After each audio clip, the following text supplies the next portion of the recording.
Hello.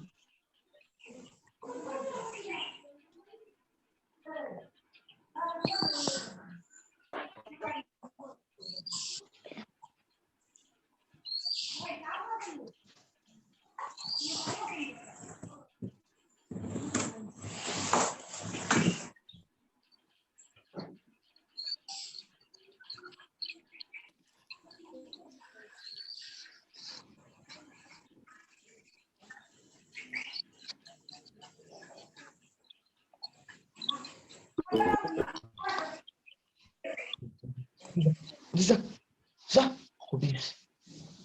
और screen और टीवा वाली देखता है उड़ता हंसो थोड़े।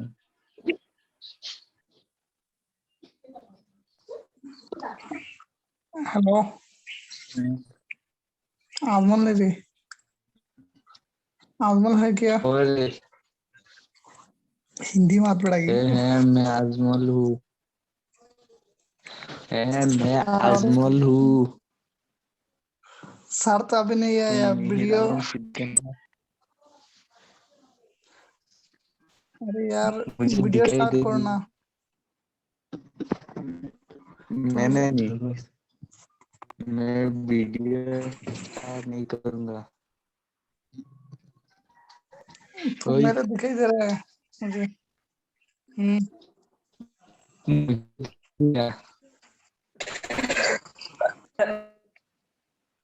अरे यार वीडियो स्टार्ट करना तो मैं तुमसे देखूं। वीडियो स्टार्ट कर। नहीं नहीं मैं क्लास के वापस सो के हाँ भाई हेलो हेलो हेलो, शांति बनाए रखें आप सभी लोग, ठीक है। आई थिंक मेरे को अभी तक होस्ट नहीं बनाया गया है तो मैं स्क्रीन शेयर नहीं कर पा रहा हूँ, ठीक है। बट आप लोग शांत रहें, क्लास चल रही है, मैं हूँ यहाँ, ओके ठीक। ओके तो सर आप ओके। लोग ओके सर ठीक है सर। तो आपस में बातें मत करो, जो जो काम मतलब दिया गया है उसके ऊपर फोकस करो। बस जैसे ही मतलब मैं स्क्रीन शेयर कर पाऊंगा I will start the class. थोड़े क्योंकि टेक्निकल हाँ चलो हो गया, ओके ओके ओके भाई, थैंक यू जिसने भी सॉल्व किया है। चलिए ओके। सो लास्ट क्लास में मैंने आपको कुछ मतलब बेसिक सी मतलब काम दिया था। चलो आप लोग मेरा चेहरा भी देखना चाहेंगे तो मैं स्टार्ट कर देता हूँ वीडियो भी। यस, तो आई थिंक दिख नहीं रहा है, दिख रहा है ठीक।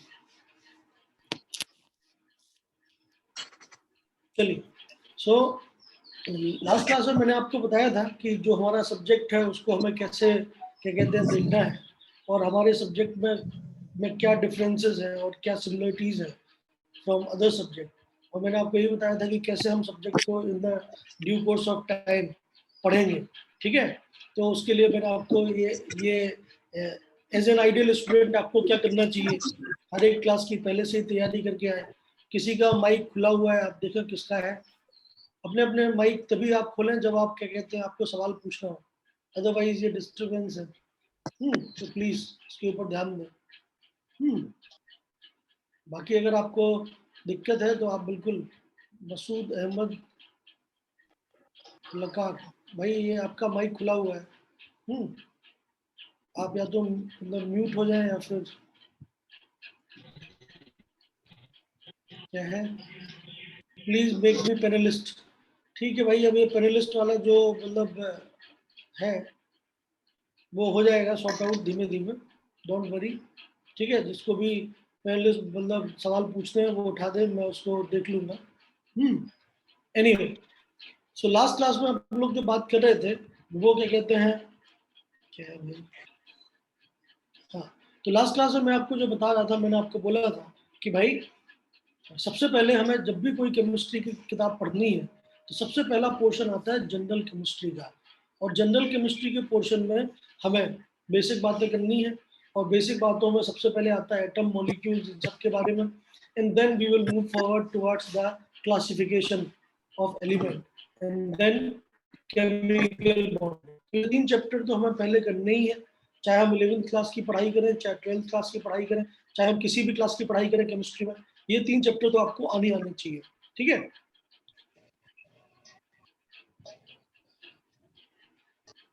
ओके, चलिए, तो लास्ट क्लास में हम लोगों ने स्टार्ट किया था टॉपिक, जो हमारा टॉपिक था वो टॉपिक था स्ट्रक्चर ऑफ एटम। तो मैं आपको बता रहा था जो सब टॉपिक चल रहा था, मैंने आपको स्ट्रक्चर ऑफ एटम का भी ब्रेकअप बताया था कि हम कैसे स्ट्रक्चर ऑफ एटम वाले टॉपिक को खत्म करेंगे in the due course of time. तो मैंने, अपन लोग पहला टॉपिक पढ़ रहे थे, मैंने आपको जनरल इंट्रोडक्शन दिया था कि एटम क्या होता है, मॉलिक्यूल्स क्या होते हैं, फिजिकल कॉम्बिनेशन क्या होता है, केमिकल कॉम्बिनेशन क्या होता है, ये बेसिक सा जो समरी है लास्ट क्लास का वो हमने आपको दिया था। ठीक है, तो आज अपन लोग उसी चीज को आगे बढ़ाते हैं और हम लोग जो टॉपिक पढ़ रहे थे वो टॉपिक जो था वो था डिस्कवरी ऑफ एटम, मतलब डिस्कवरी ऑफ सब एटॉमिक पार्टिकल। तो हम सब एटॉमिक पार्टिकल की डिस्कवरी की बात कर रहे हैं यहाँ पे, ठीक। और डिस्कवरी ऑफ सब एटॉमिक पार्टिकल में सबसे पहला जो पोर्शन था जो मैं लास्ट क्लास में एक्सप्लेन कर रहा था वो था डिस्कवरी ऑफ इलेक्ट्रॉन। तो मैंने आपको बताया था कि भैया डिस्कवरी ऑफ इलेक्ट्रॉन के लिए एक एक्सपेरिमेंट सेटअप किया गया, उसका बेसिस क्या था, उसकी हिस्ट्री क्या थी, ये भी मैंने आपको बताया। ठीक है, तो डिस्कवरी ऑफ इलेक्ट्रॉन के लिए जो सबसे इंपॉर्टेंट चीज मार्केट में डिस्कवर हुई वो था कैथोड रे ट्यूब एक्सपेरिमेंट। ठीक है, या इसी को हम बोलते हैं CRT, cathode ray tube experiment. ठीक है, और मैंने आपको बताया कि कैथोड रे ट्यूब एक्सपेरिमेंट का बेसिक सेटअप क्या है और क्यों हमें अलग अलग चीजें चाहिए, हमें क्यों वैक्यूम चाहिए, हमें क्यों मिनिमम प्रेशर चाहिए, ये सब बातें मैंने आपको बताई। ठीक है, जिसमें आपने देखा होगा कि आपके पास एक इस टाइप का एक ग्लास ट्यूब है और आपने जरूर, मैंने आपको बोला था कि आप NCERT में जाके जरूर देखें, तो आपने बढ़िया NCERT में एक अच्छा फिगर बना हुआ है। तो ऑफकोर्स आपने अगर थोड़ा बहुत भी पढ़ाई किया हो और मेरी बात मानी हो तो आपको जरूर इस टाइप का फिगर NCERT में मिला हो। तो मैं केवल बेसिक स्ट्रक्चर बता रहा हूँ क्योंकि मेरा काम है आपको चीज़ों को क्या एक्सप्लेनेशन देना। ठीक है, बाकी तो देखो फिगर तो अच्छे बने ही हुए हैं, जो कंप्यूटर प्रिंट है वो तो बना ही हुआ है, आप जरूर देख सकते हैं। तो मैंने बोला था कि आप एक बहुत बड़ी बैटरी लगाते हैं अराउंड 10,000 वोल्ट की, ठीक है, और एक ग्लास ट्यूब होता है जिसके अंदर से एयर को हम निकाल लेते हैं यूजिंग वैक्यूम पंप। ठीक है, तो वैक्यूम पंप लगा के हम उसके एयर को निकाल लेते हैं। प्रेशर जो है एयर का वो बहुत ही कम रखते हैं, या गैस का pressure around 10⁻⁴ mm of Hg के बराबर रखते हैं, तब जाके मुझे अपने एमीटर में डिफ्लेक्शंस देखने को मिलते हैं। दैट मीन्स मैं ये मान सकता हूँ कि जो भी हमने गैस यहाँ पे भरा है, मान लेते हैं A गैस भरा है, तो A गैस का क्या हुआ है, हाई एनर्जी कंडीशन में आयोनाइजेशन हुआ है और उसके अंदर से इलेक्ट्रॉन जो है वो निकल गए। और ये जो इलेक्ट्रॉन है, ये इलेक्ट्रॉन, क्योंकि ये इलेक्ट्रोड है पॉजिटिव, ये इलेक्ट्रोड है नेगेटिव, इलेक्ट्रॉन के ऊपर चार्ज नेगेटिव होता है, आप जानते हैं। तो जितने भी इलेक्ट्रॉन बनेंगे वो सब नेगेटिव इलेक्ट्रोड से पॉजिटिव इलेक्ट्रोड की तरफ जाते हुए दिखाई देंगे।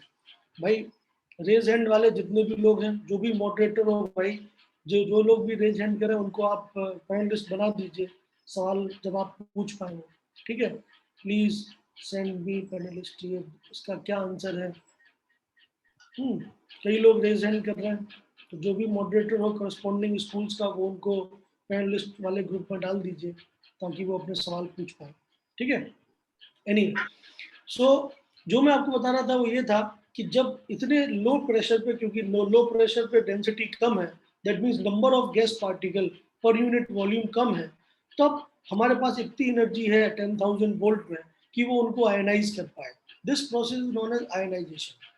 ठीक है, आयनाइजेशन आगे चल के हम लोग डिटेल में पढ़ेंगे।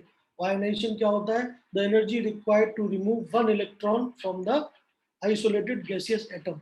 तो इलेक्ट्रॉन निकालने के लिए जितनी एनर्जी चाहिए ऑफ कोर्स वो आयनाइजेशन एनर्जी कहलाती है, एंड ये प्रोसेस आयनाइजेशन का प्रोसेस है।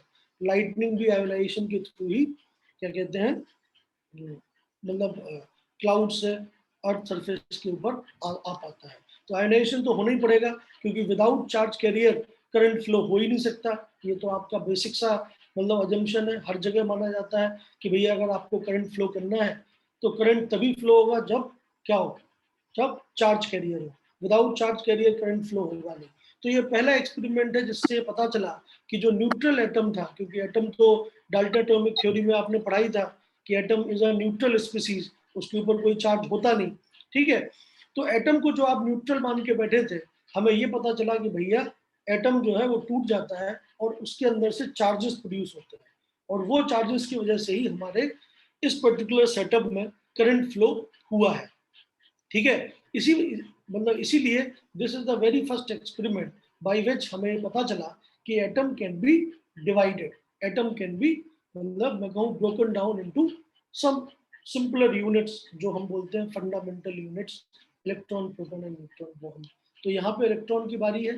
तो इलेक्ट्रॉन जो है जितने भी नेगेटिवली चार्ज पार्टिकल हैं वो सब तो पॉजिटिव इलेक्ट्रोड की तरफ जाएंगे। तो ऐसा लग रहा है कि वो नेगेटिव इलेक्ट्रोड से पैदा हुए हैं और पॉजिटिव इलेक्ट्रोड की तरफ भाग रहे हैं। नेगेटिव इलेक्ट्रोड को बोला जाता है कैथोड और पॉजिटिव इलेक्ट्रोड को बोला जाता है एनोड।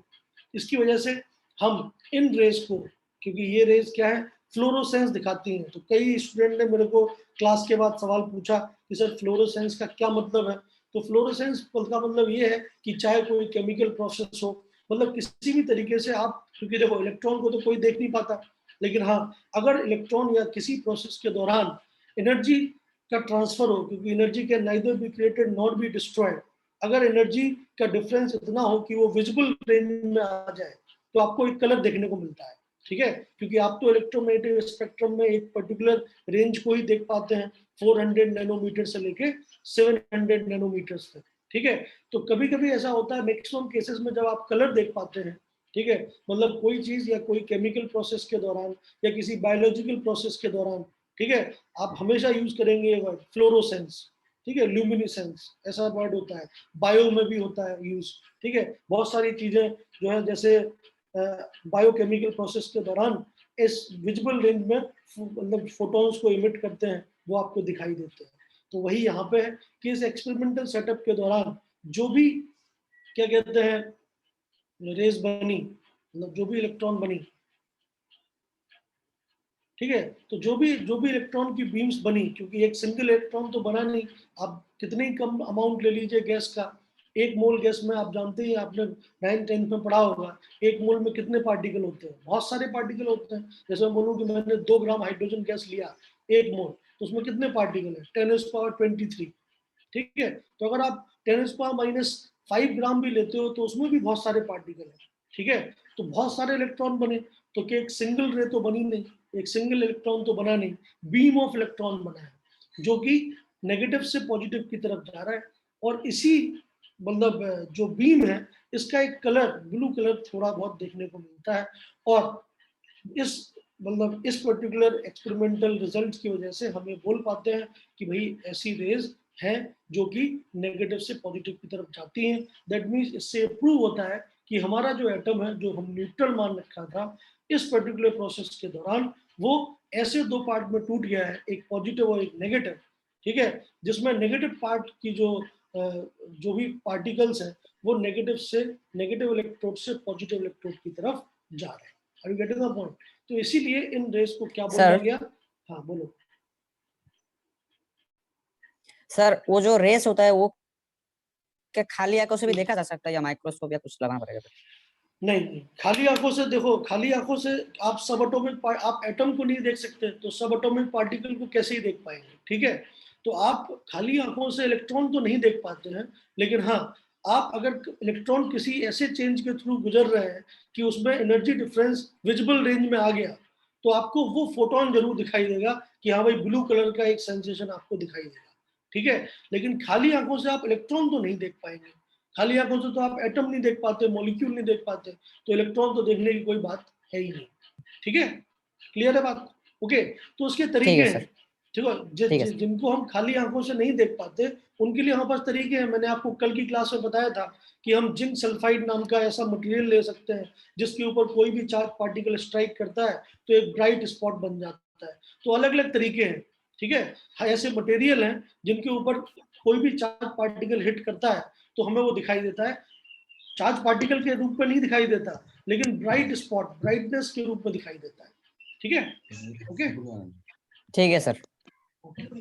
सो ये रेज कहलाती है कैथोड रेज। तो अब हम कैथोड रेज अगर हमें मिला तो हम इनके बारे में थोड़ा बहुत आइडिया लगा लेते हैं। So what do mean by cathode rays? तो cathode rays are the rays which originate, भाई आप लोग बोर्ड पे मत लिखिए, ठीक है, आप लोग लिखने की कोशिश कर रहे हैं, मेरे को नाम दिखाई देता है, अगर आप लिखेंगे तो मैं नाम बोल दूंगा फिर। ठीक है, सो बिल्कुल मत लिखिए क्योंकि बोर्ड पे लिखने का काम मेरा है, मेरे को मेरा काम करने दो यार, आप लोग ही कर दोगे तो फिर मेरी जरूरत ही क्या है? Are you getting the point? ठीक है, भावनाओं को समझो यार, ठीक, पढ़ लो। सो कैथोड रेज जो है, हम उनके बारे में क्या बोल सकते हैं? पहली चीज कि दे ओरिजिनेट्स, पहला point, originates from cathode and travels towards anode in CRT experiment. ठीक है, ये पहला पॉइंट है। दूसरा पॉइंट क्या है? अगर मैं इनकी प्रॉपर्टीज को डिफाइन करूं तो लोगों ने फिर जैसे ही उन्हें ऐसी मतलब नेगेटिव पार्टिकल्स मिले तो फिर वो उनकी प्रॉपर्टीज को डिफाइन करने लग गए लोग, जैसे कि वो स्ट्रेट लाइन में ट्रेवल करते हैं या नहीं करते हैं, ठीक है, वो पार्टिकल है या नहीं है, वेव की तरह उनका नेचर तो नहीं है। तो कुछ प्रॉपर्टीज जो है जो बिल्कुल एक टेबुलर फॉर्मेट में आपको किसी भी बुक में लिखी हुई मिल जाती है, जो इम्पोर्टेंट है वो मैं यहाँ पे लिख रहा हूँ। तो सबसे पहली चीज कि हमें ये मिला कि भाई ये सबके सब स्ट्रेट लाइन में ट्रेवल करते हैं। So cathode rays travel in straight lines, मतलब एकदम जिस कैथोड से स्टार्ट हुआ एनोड पे गया, कैथोड से स्टार्ट हुआ एनोड पे गया, इस टाइप से आपको स्ट्रेट लाइन फॉर्मेशन मिलता है। दूसरी चीज हमें ये पता चली कि they are formed by what? Formed by negative particles या नेगेटिवली चार्ज पार्टिकल्स। क्यों? क्योंकि कोई भी चीज जो नेगेटिव से ओरिजिनेट हो और पॉजिटिव की तरफ जाए तो ये बात पक्की है कि उसके ऊपर चार्ज क्या है? अगर वो पॉजिटिव की तरफ जा रहा है तो उसके ऊपर चार्ज क्या है? नेगेटिव है। So of course they are formed by negatively charge particles. ठीक है, आगे चल के उन्हीं पार्टिकल्स को क्या नाम दिया गया? इलेक्ट्रॉन्स। ठीक है, समझ में आई बात? तीसरी चीज ये पता चला कि ये जो पर्टिकुलर नेगेटिवली चार्ज पार्टिकल है ये फंडामेंटल यूनिट है। दैट मीन्स आप कोई भी गैस लो, आप ए की बजाय बी गैस ले लो, आप सी गैस ले लो, डी गैस ले लो, कोई भी गैस ले लो, इन पार्टिकल्स की प्रॉपर्टी पे कोई डिफरेंस नहीं आता है। मतलब ये पार्टिकल हर गैस के मॉलिक्यूल्स में, हर गैस के एटम में पाए जाते हैं। Are you getting the point? ठीक है, that means they are fundamental subatomic particle.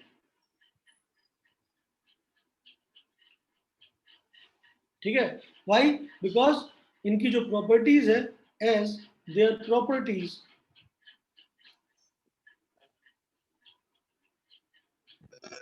doesn't vary with the nature of gas taken। ठीक है, मतलब हम कोई भी नेचर की गैस ले लें, उससे उन पार्टिकल की प्रॉपर्टीज पे कोई चेंज नहीं है। मतलब उनका जो चार्ज है, उनका जो मास है वो कांस्टेंट है। मतलब Q/m जो है, मतलब मेनली जो प्रॉपर्टीज है वो किससे देखी जाती हैं? स्पेसिफिक चार्ज से। समझ लीजिए, किसी भी चार्ज एटम को की प्रॉपर्टीज को आपको डिफाइन करना है तो हमेशा आप एक चीज डिफाइन करते हैं, that is known as specific charge. Specific charge is defined as what? Charge upon mass, कि चार्ज पर यूनिट मास कितना है। ठीक है, तो अगर ये चीज वेरी नहीं कर रही है तो इसका मतलब क्या है कि आपका जो भी चार्ज बना है, जो भी पार्टिकल है वो फिक्स है, वो कांस्टेंट है, वो बदल नहीं रहा है। ठीक है, तो Q/m की वैल्यू जो है वो फिक्स आती है। ठीक है, Q/m की वैल्यू को अलग अलग एक्सपेरिमेंटेशन से निकाला गया। ऑफ कोर्स वो एक्सपेरिमेंटेशन आपके सिलेबस पे नहीं है, या है तो वो फिजिक्स में पढ़ाए जाते हैं। जैसे एक बहुत ही पॉपुलर एक्सपेरिमेंट है मिलिकन ऑयल ड्रॉप एक्सपेरिमेंट, जिससे हम इलेक्ट्रॉन के चार्ज को निकाल पाते हैं, इलेक्ट्रॉन के मास के बारे में बात कर पाते हैं। ठीक है, तो ये सब चीजें हैं। अपार्ट फ्रॉम दैट ये भी पता चला कि they are of particle nature. क्यों? क्योंकि जब भी ये रेस जो आ रही हैं, जैसे ही आपने इन रेस के, मतलब ये है नेगेटिव इलेक्ट्रोड, ये है पॉजिटिव इलेक्ट्रोड, आप अगर बीच में खुद खड़े हो जाए, मतलब आपने कोई ऑब्स्टिकल इसके अंदर रखा, तो ऑब्स्टिकल की शेडो जनरेट होती है। ठीक है, और शेडो जनरेशन का काम जो है वो कौन कर पाता है? शेडो, आप समझे ना, जैसे आप धूप में खड़े होते हैं तो आपकी एक शेडो बन जाती है। तो वो जो शेडो फॉर्मेशन है वो लाइट की किस प्रॉपर्टी को दिखा रहा है? पार्टिकल नेचर को। क्यों? क्योंकि जितना एरिया आपने घेर रखा है, उतने एरिया के सारे फोटोन आपने एब्जॉर्ब कर लिए, तो आपके पीछे फोटॉन्स नहीं रहे, तो आपकी शेडो बन जाती है। ठीक है, तो मतलब shadow formation is indicative of what particle nature. तो दीज पार्टिकल्स या जिन भी पार्टिकल से ये रेज बनती हैं वो शेडो बनाती हैं। तो ये बात आप बिल्कुल नोट कर सकते हैं। कभी भी आपको प्रूव करना पड़े साइंस में कि भाई कोई चीज पार्टिकल नेचर की है या नहीं है, तो वो एक दो चीजों से प्रूव होती है। एक चीज है शेडो फॉर्मेशन और दूसरी चीज है कॉलिजन्स। ठीक है, क्योंकि जो पार्टिकल है वो कोलाइड करते हैं, मोमेंटम ट्रांसफर करते हैं, तो वो आप फिजिक्स में पढ़ते हो। ठीक है, लेकिन बहुत ही ट्रिवियल वे में अगर हम लेमन टर्म में बात करें, मजदूरों की भाषा में, जिनको ज्यादा ज्ञान की जरूरत नहीं है, तो सबसे आसान तरीका क्या है कि भाई जो भी चीजें शेडो बनाती हैं वो उनमें पार्टिकल नेचर होता है, क्योंकि वो टकरा के वहीं पर रुक गया, ऐसा आप मान सकते हैं। ठीक है, apart from that they are deflected by electric and magnetic field. समझ में आ रही बात? तो कोई भी चार्ज पार्टिकल है, ये बात तो पक्की है कि अगर आप इलेक्ट्रिक फील्ड लगा देंगे तो उसमें एक फोर्स जनरेट होगा। इलेक्ट्रिक फील्ड मतलब उस चार्ज के ऊपर एक एक्स्ट्रा फोर्स आ जाएगा, तो जो नेट फोर्स है उसका डायरेक्शन चेंज हो सकता है, तो ऑफ कोर्स डिफ्लेक्शन आपको देखने को मिल सकते हैं। अगर आप पॉजिटिव नेगेटिव बढ़ा दोगे तो वो और ज्यादा फास्ट मूव करेगा। अगर आपने कहीं और इलेक्ट्रिक फील्ड लगा दी परपेंडिकुलर, तो वो फिर एक कर्वेचर के हिसाब से मूव करेगा। अगर आप मैग्नेटिक फील्ड लगा देंगे तो मैग्नेटिक फील्ड में भी आप जानते हैं कि चार्ज पार्टिकल जब भी मैग्नेटिक फील्ड में ट्रेवल करता है तो एक सर्कुलर मोशन के थ्रू ट्रेवल करता है। ठीक है, ओके, समझ में आई बात? So they are deflected by electric field and magnetic field both. और आगे चल के जब और ज्यादा एक्सपेरिमेंटेशन हुए तो ये पाया गया कि चार्ज जो है, जो कि इन रेस के ऊपर होता है, वो पाया जाता है फंडामेंटल, इसी को इससे मिनिमम चार्ज किसी के ऊपर नहीं होता है, वो पाया जाता है 1.6 into 10⁻⁻19 coulombs. So that is the unit of charge of electron with a negative charge. So this is the charge, and mass of these particle ME is found to be 9.1 into 10⁻31 kilograms. ठीक है, तो ये इनका Q और M की value है। Q के आगे माइनस लगा हुआ है, इंपॉर्टेंट याद रखें। इस चीज को 1.6 into 10⁻⁻19 coulomb, that is regarded as the fundamental unit of charge. Why? Because इससे छोटा चार्ज या इससे बड़ा, मतलब इसके फ्रैक्शनल में चार्ज को हम ट्रांसफर कर ही नहीं सकते, क्योंकि जब भी आप किसी भी जगह पे ट्रांसफर करोगे चार्ज का, तो वो इलेक्ट्रॉन के मल्टीपल में ही आएगा। ये चीज आपको जब भी फिजिक्स वाले सर इलेक्ट्रोस्टैटिक या क्या कहते हैं करंट इलेक्ट्रिसिटी पढ़ाएंगे तो वो आपको बताएगा। ठीक है, तो ये बात पक्की है कि इलेक्ट्रॉन से छोटा पार्टिकल नहीं है चार्ज का, तो जब भी ट्रांसफर होगा इलेक्ट्रॉन के चार्ज के बराबर तो ट्रांसफर होगा ही। ठीक है, तो अगर मैं बोलूं कि मैं एक बॉडी हूं जिसके ऊपर चार्ज है, तो ये बात पक्की है कि वो चार्ज हमेशा n times of electrical charge होना चाहिए। ठीक है, सो fundamental unit of charge is this much and this is generally represented by E। E इसका रिप्रेजेंटेशन है। ठीक है, सो E is what the fundamental unit of charge, जिसकी वैल्यू जो है वो 1.6 into 10⁻⁻19 कूलम के बराबर होती है। आई थिंक फिजिक्स वाले सर भी आपको यूनिट एंड डायमेंशन वाला चैप्टर ही पढ़ा रहे हैं, तो वहां भी आएगा ये। ठीक है, एक यूनिट ये भी आप पढ़ेंगे, फंडामेंटल यूनिट ऑफ चार्ज। ठीक है, ओके, कूलम तो है ही एक यूनिट, वो बड़ी यूनिट है, क्योंकि हम लोग तो इलेक्ट्रॉन के हिसाब से ट्रांसफर नहीं देखते। ठीक है, हमारी जो साइज है बहुत बड़ी है, तो हम तो सीधा कूलम में चार्ज ट्रांसफर नोट करते हैं। लेकिन जब टेक्निकली आप देखें तो बड़े लेवल पे तो कूलम में चार्ज ट्रांसफर है, लेकिन छोटे लेवल पे जब आप जाएंगे तो वो जो भी कूलम में चार्ज आया है वो इलेक्ट्रॉन के ट्रांसफर से ही आया है। ठीक है, so that you will learn in physics also. So these are the basic properties of cathode rays. ठीक है, किसी को कोई भी मतलब डाउट है, कोई भी चीज सर स्पेसिफिक चार्ज अभी कितना होगा सर? हेलो, स्पेसिफिक चार्ज आप डिवाइड कर दीजिए दोनों को। Q की वैल्यू आपको पता चल गई है, M की वैल्यू आपको पता चल गई है, दोनों को डिवाइड कर दीजिए, you will get specific charge. वो तो मतलब मल्टीप्लिकेशन डिवीजन है, तो आप कर ही सकते हो। ठीक है, so you can always calculate specific charge. ठीक है, आपको आंसर समझ में आया? बोलिए, आवाज नहीं आ रहा आपका, थोड़ा थोड़ा मतलब इंटरनेट को एक बार अपना चेक कर लीजिए कनेक्शन, उसके बाद बोलिए।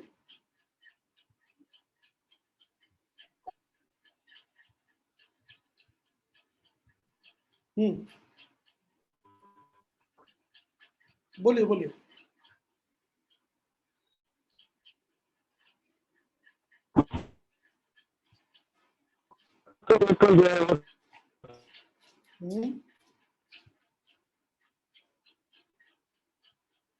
चलिए, मुझे तो सुनाई नहीं दे रहा। एनीवे, तो आप अपने डाउट जो है वो डायरेक्ट मेरे को, जो भी आपके डाउट है, अगर मान लेते हैं क्लास के दौरान सॉल्व नहीं हो पाया due to technology, due to internet, क्योंकि आप सभी लोग अपने अपने गांव में हैं मैक्सिमम लोग, तो चलो इंटरनेट का दिक्कत हो सकता है, तो आप उसकी टेंशन मत लीजिए। अगर आपके क्लास में डाउट सॉल्व नहीं हो पा रहा है तो कोई बात नहीं, आपके पास दो ऑप्शन है।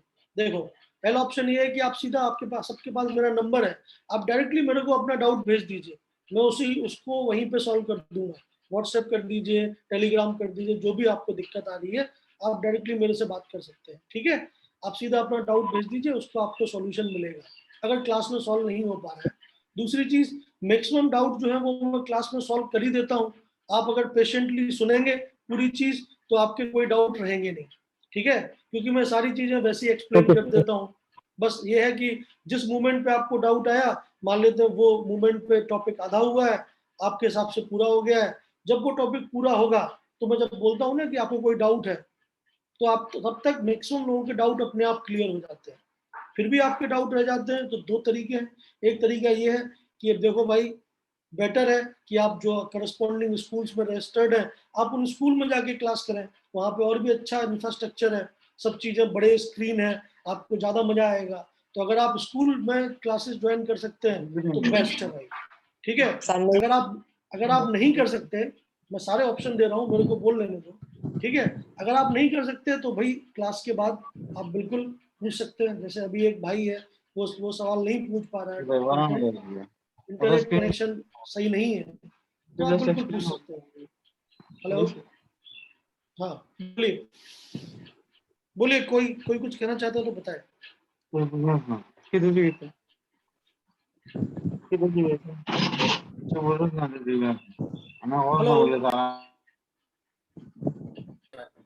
Hello, hello sir. बोलो बोलो। Sir particle nature shadow of formation को समझा नहीं समझा नहीं, फिर से बोलो। पार्टिकल नेचर की बात कर रही हूँ। देखो भाई, जैसे मैं आपसे बोलूं कि आप पार्टिकल नेचर हो या वेव नेचर हो, ये बताइए, आपने ये दोनों टर्म्स सुने हैं या नहीं सुने हैं, पार्टिकल एंड वेव नेचर।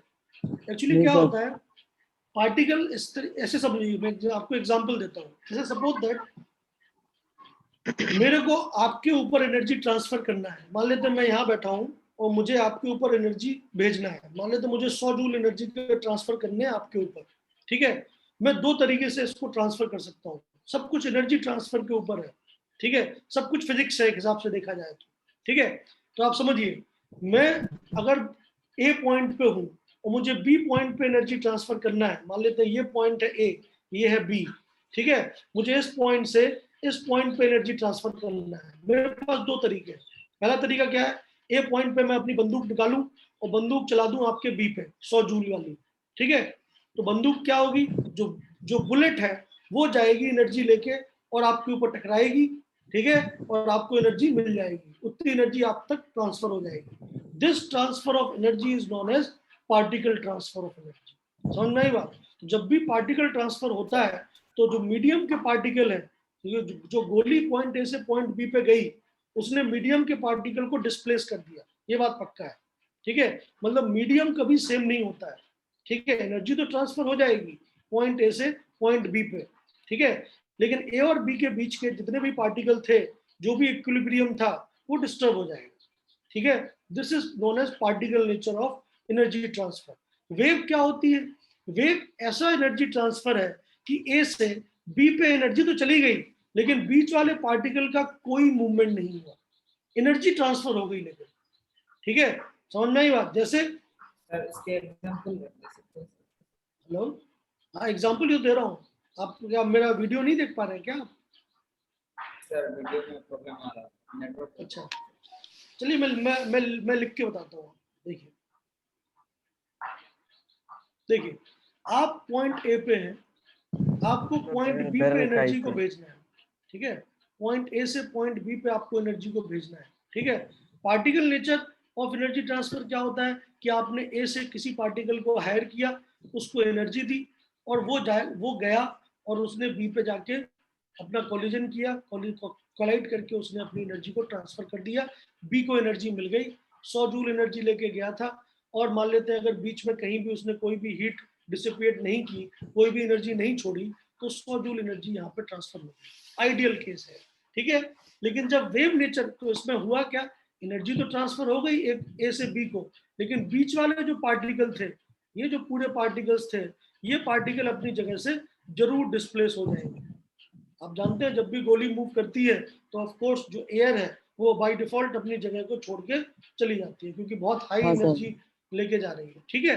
लेकिन जब वेव वाली बात होती है तो वेव में आप कभी भी डायरेक्ट बी पे एनर्जी ट्रांसफर नहीं करते, आप क्या करते हो, ए पे हो आप अपने अगले पार्टिकल को एनर्जी देते हो, और वो पार्टिकल अपनी मीन पोजीशन पे या तो ऐसे ऑसिलेट करेगा परपेंडिकुलर, या तो ऐसे ऑसिलेट करेगा इन द सेम डायरेक्शन, और अपनी एनर्जी को अगले पार्टिकल पे ट्रांसफर करेगा, फिर अगले पे करेगा, फिर अगले पे करेगा। दैट मीन जैसे जैसे एनर्जी ट्रांसफर होगी वैसे वैसे जो अपने ये पीछे वाले पार्टिकल हैं वे अपनी मीन पोजीशन पे वापस आ जाएंगे। जैसे जब आप कोई पत्थर फेंकते हो, कहाँ पे, आपने मान लेते हैं आपको किसी, आपके सामने एक तालाब है, तालाब में मान लेते हैं एक बोट है, ठीक है, कागज की बोट है, आप उस कागज की बोट को हिलाना चाहते हैं, अपनी जगह से डिस्प्लेस करना चाहते हैं। दो तरीके हैं, आप डायरेक्ट पत्थर उठाएं और बोट को मार दें, that is particle transfer.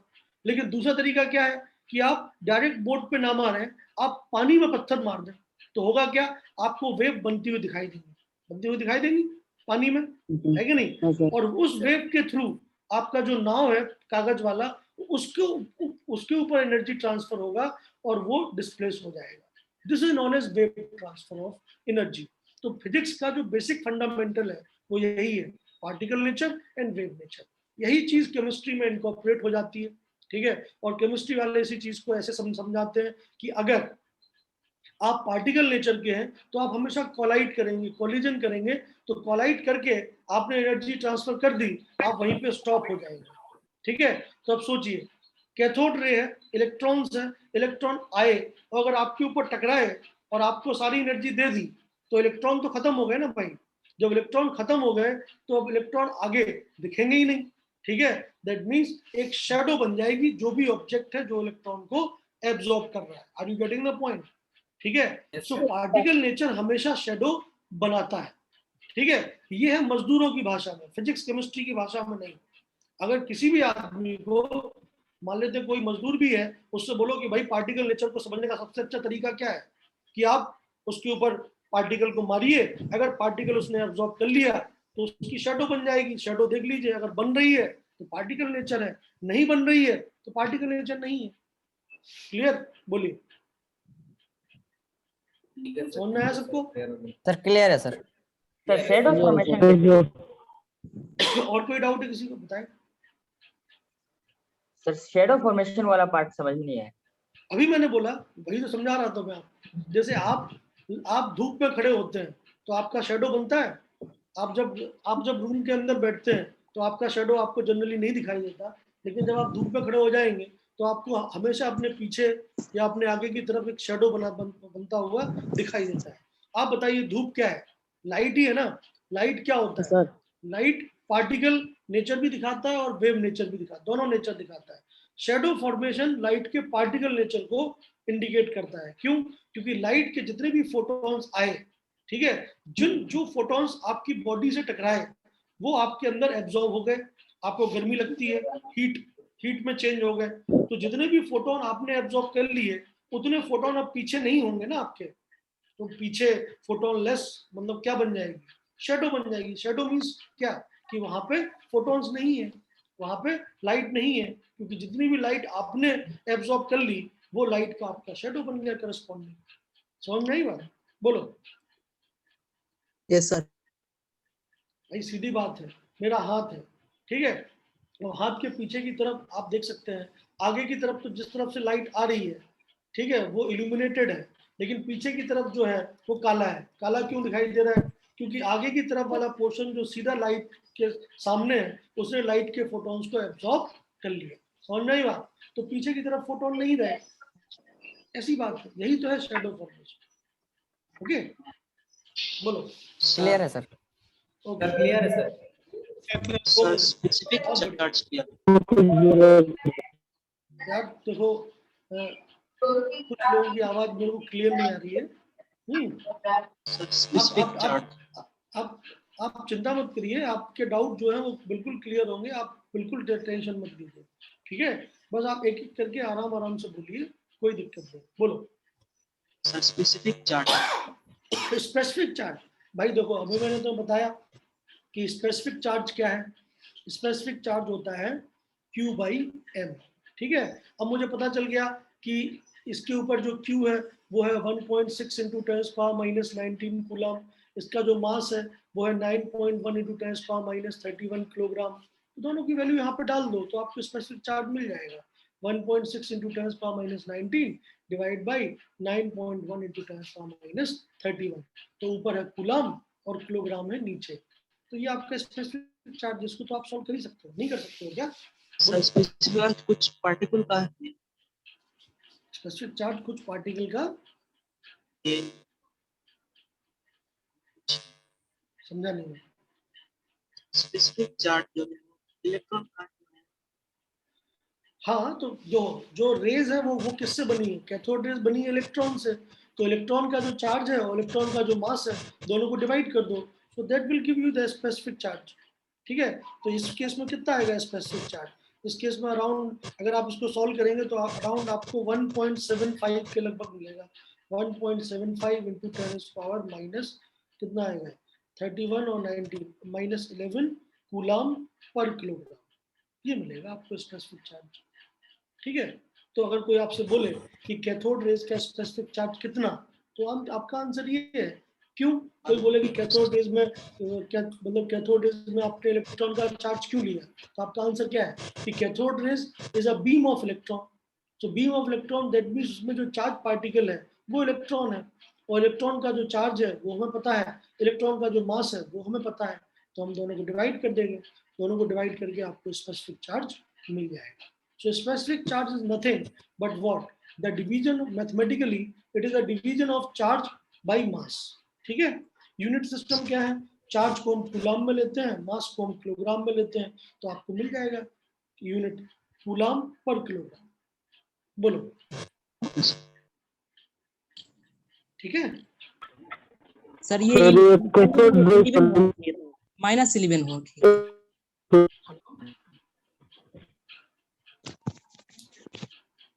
Hello, क्या बोल रहे हैं भाई साहब? कैथोड रेज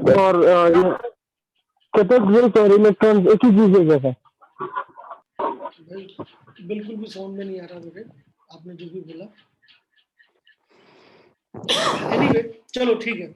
आपको जो भी डाउट है इसके अलावा भी यू कैन ऑलवेज आस्क। मैंने आपको बोला ही है, मेरा नंबर आपके पास है, आप मेरे से पर्सनली पूछ लीजिएगा। आप डायरेक्ट अपना एक ऑडियो रिकॉर्ड करके भेज दीजिए, मैं भी अपना ऑडियो रिकॉर्ड करके आपको रिप्लाई कर दूंगा। देखो ये सब चीजें हैं, ये टेम्पररी है, जब तक ऑनलाइन क्लास चल रहा है, ठीक है? तब तक ये सब दिक्कतें अपन लोग फेस कर रहे हैं। जब ऑफलाइन क्लास होगा तो आपको ये दिक्कतें फेस करने की जरूरत ही नहीं पड़ेगी, ठीक है? सर ऑफलाइन क्लास कब शुरू होगा सर? भाई जितनी जल्दी गवर्नमेंट हाँ बोल दे यार, हम तो एकदम तैयार हैं, ठीक है? अब गवर्नमेंट का रूल है भाई साहब, तो अब क्या ही कर सकते हैं हम, ये मतलब नोटिस नहीं निकाल सकते।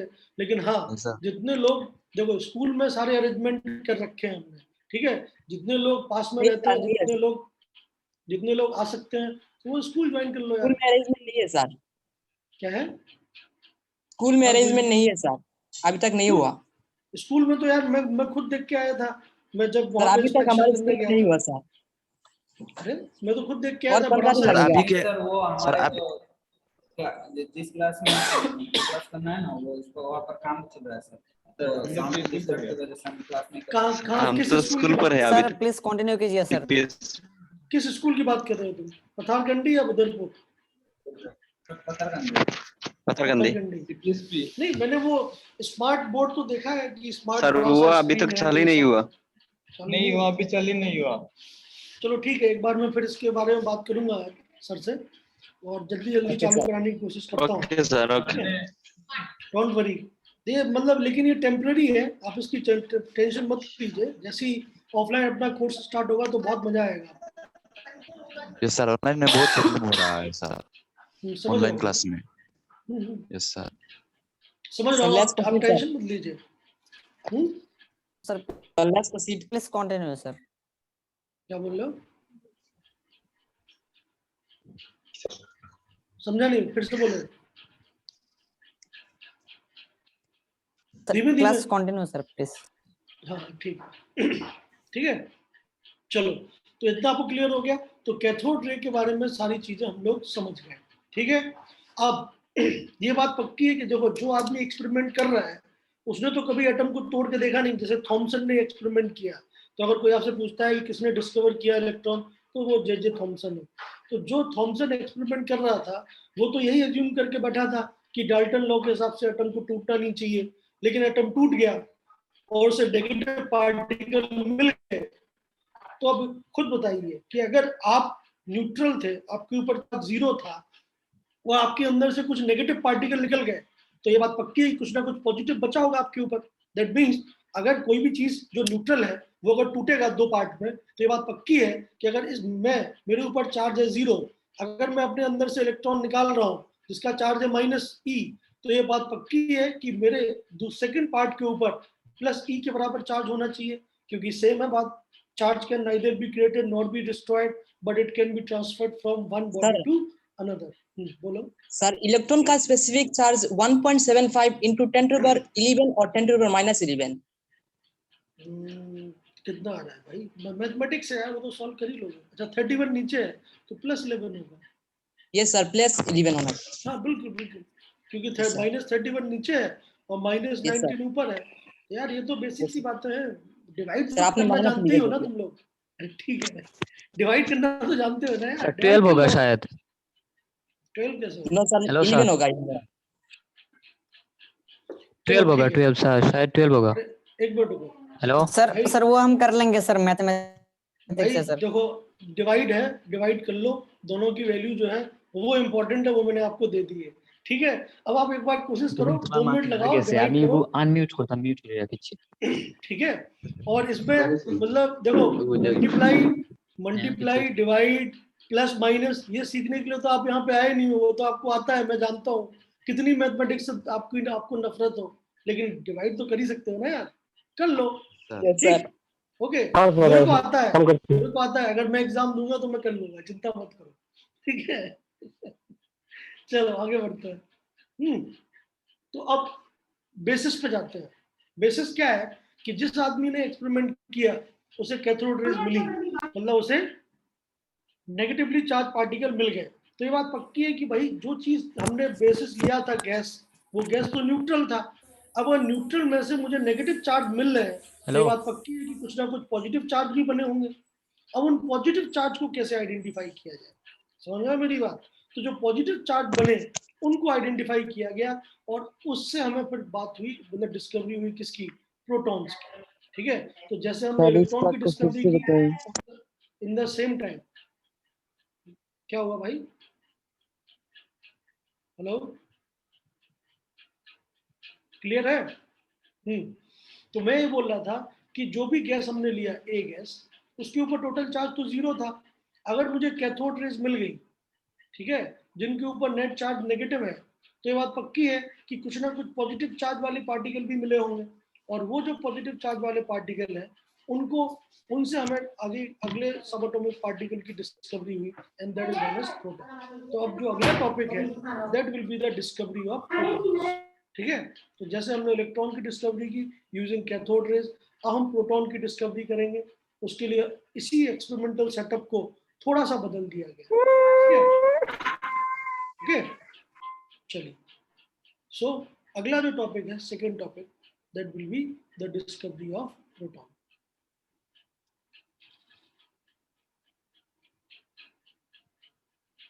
तो डिस्कवरी ऑफ प्रोटॉन में सेटअप एकदम सेम है, कोई अंतर नहीं है, ठीक है। मैं वही सेम सेटअप बना देता हूँ, बस समझाने इम्पोर्टेंट है या समझना इम्पोर्टेंट है कि कैसे प्रोटॉन को खोजा गया होगा, ठीक है। मैं वही सेम चीज़ लगा देता हूँ जो मैंने बोला, ठीक है। पहले एक बेसिक सेटअप तो बनाना ही है, तो बेसिक सेटअप में मैंने जैसे बनाया था वो वैसा बना देता हूँ, ठीक है, जितना मेरे को मैंने आपको कैथोड रेज के दौरान बताया। तो मान लेते हैं ये अलग निकल आया है।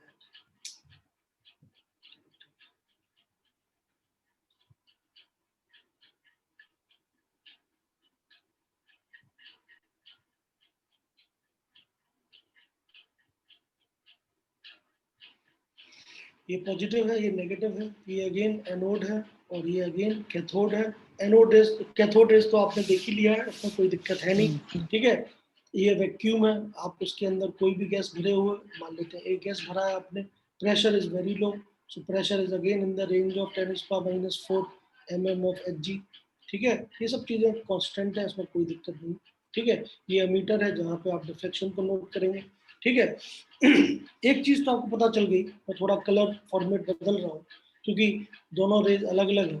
तो एक चीज़ तो आपको पता चल गई कि ये वाली रेज जो है ये कैथोड रेज है, इलेक्ट्रॉन की बीम है जो कि नेगेटिव से पॉजिटिव की तरफ जा रही है, ठीक है। लेकिन अब अगर मैं बोलूं कि ए गैस जो था, ए गैस वो तो टूट के क्या दे रहा था, A plus gas and electron. Electron तो हमें आइडेंटिफाई कर लिए, लेकिन ए प्लस गैस के जितने भी पार्टिकल होंगे वो सब, ये जाएगा, ये नेगेटिव पार्टिकल था, ये गया था पॉजिटिव की तरफ। ए प्लस तो पॉजिटिव पार्टिकल है, ये सारे के सारे ए प्लस किस तरफ भागेंगे, ये सारे के सारे ए प्लस अपोजिट इलेक्ट्रोड की तरफ भागेंगे, नेगेटिव की तरफ। तो आपको ऐसा लगेगा कि जितने ए प्लस हैं वो सब पॉजिटिव इलेक्ट्रोड से ओरिजिनेट होते हैं और नेगेटिव इलेक्ट्रोड की तरफ भागते हैं। तुम बोलो सर इसका कोई कलर दिखता है क्या, तो भैया इनका कोई कलर नहीं दिखता। जैसे कैथोड रेज का तो फिर भी कई लोगों ने ये मतलब बोला है कि ब्लू कलर की रेज दिखती हैं, बट एनोड रेज में कोई कलर नहीं है।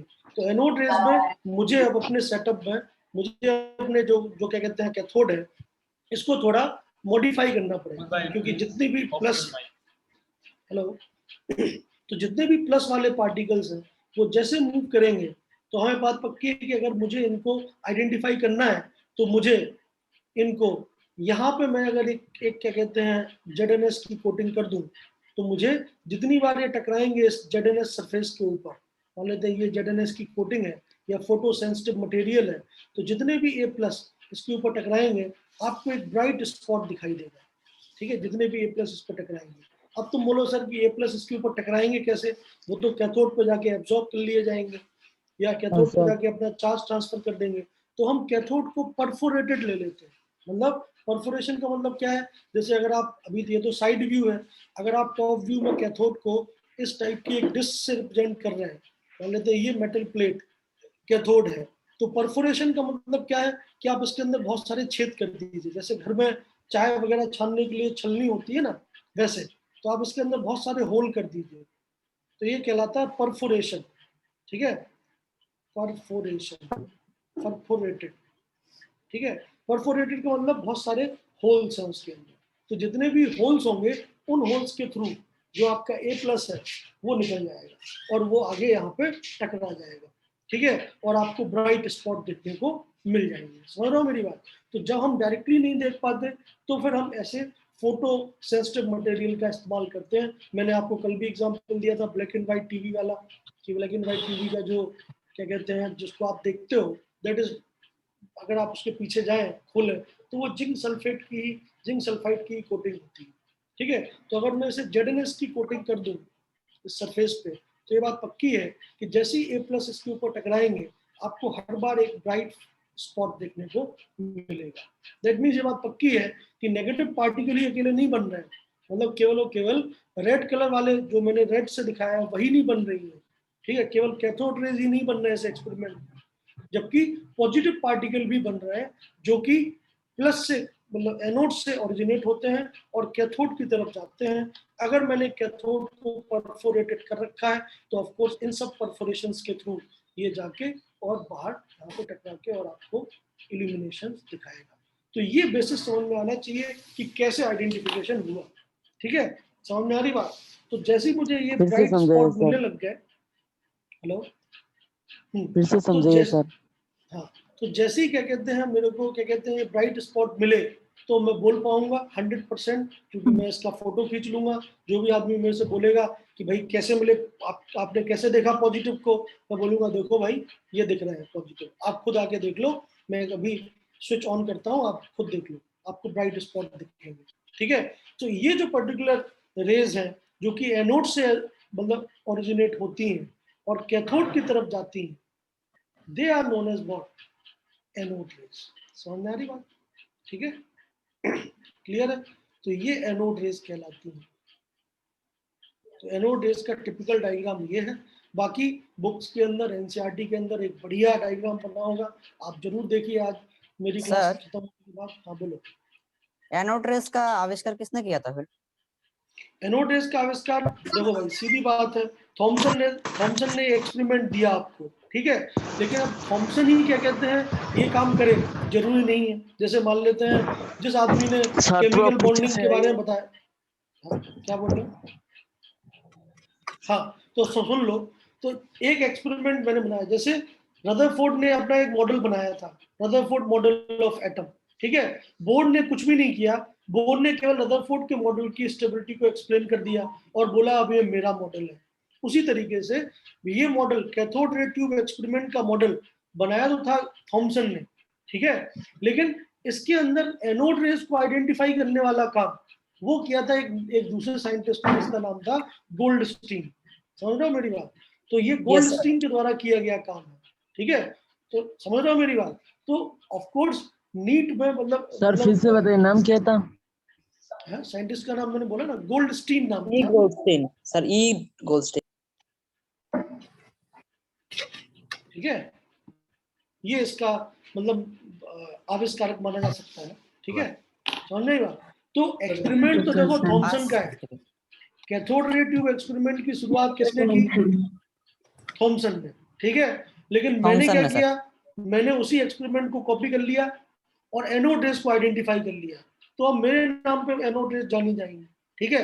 वैसे तो शुरुआत किसकी की गई है? थॉमसन की, Thomson is the main Thomson से, ठीक है, लेकिन दूसरे आदमी थॉमसन ने कैथोड रेज नहीं बनाया, एनोड बनाया, मतलब एनोड रेज को आइडेंटिफाई नहीं कर पाया, तो जिसने आइडेंटिफाई किया उसने बोला अब मैं इस टाइप से, ठीक है, क्लियर है बात? ओके सर, ठीक है सर, ओके सर।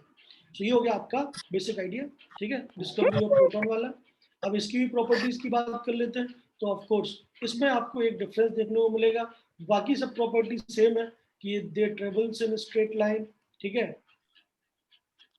ये बात पक्की है, ठीक है, they are composed of positively charge particles, ये बात भी पक्की है, ठीक है, they are having particle nature, they will cast shadow, मतलब उनमें शैडो बनाने की कैपेबिलिटी है, ठीक है, ये एनर्जी ट्रांसफर कर सकते हैं, तो अगर बीच में आप एक व्हील रख दोगे तो व्हील रोटेट भी करता है, ये सब चीजें हैं, ठीक है। ऊपर से अब अगर हम बात करें जो सबसे इंपॉर्टेंट पॉइंट है जिसके ऊपर मुझे चर्चा करनी चाहिए आपके साथ, क्योंकि ये सब चीजें तो किसी भी किताब में लिखी है, इंपॉर्टेंट बात जो समझने की है कि सर प्रोटॉन कहाँ है? यहाँ तो प्रोटॉन है नहीं, यहाँ तो गैस का आयोनाइज पार्टिकल है, तो प्रोटॉन यहाँ पे इस पॉइंट से देखा गया कि भाई इस केस में जो चार्ज पार्टिकल है उनका नेचर बदलता है। Are you getting the point? So the property of cathode rays deviates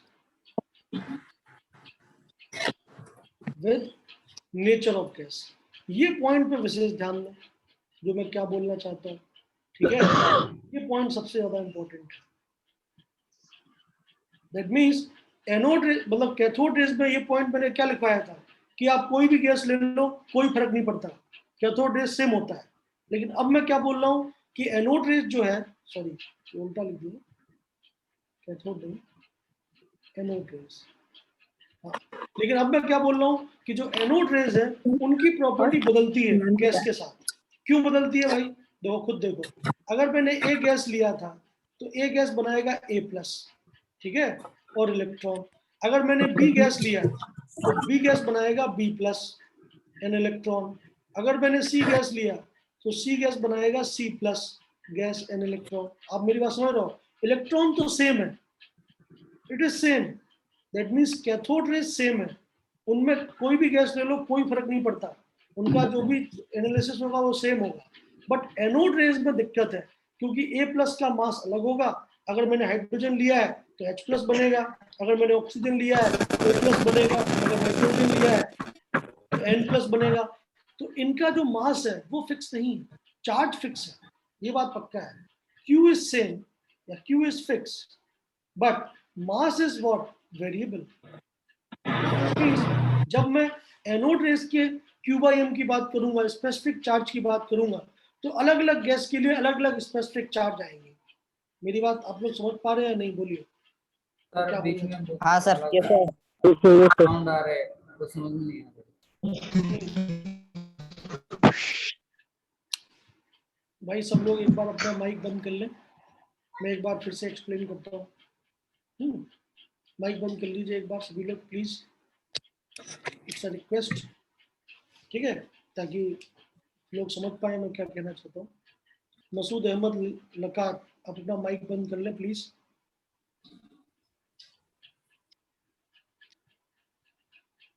Masood जी, आपके माइक से नॉइस आ रही है, आप थोड़ा बंद कर लीजिए।